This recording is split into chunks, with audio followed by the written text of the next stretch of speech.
And one of the reasons why kids can't have conversations is because we don't allow enough talking.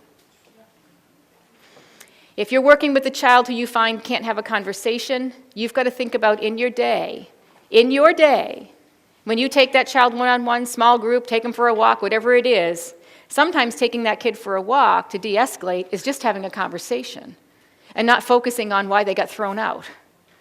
Sure, we want to remedy that and get them back in the classroom, but kids want to have conversations, and we spend our whole day telling them to sit down and be quiet.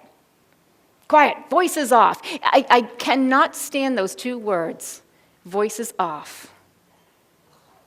When I hear voices off, it just makes my teeth itch. It just does. It just goes, the neck hair stands up. We taught our children to speak. We were excited when they learned how to speak. And now we're telling them to put their voices off. I have a problem with that. Thanks for watching, and I hope you found this video helpful.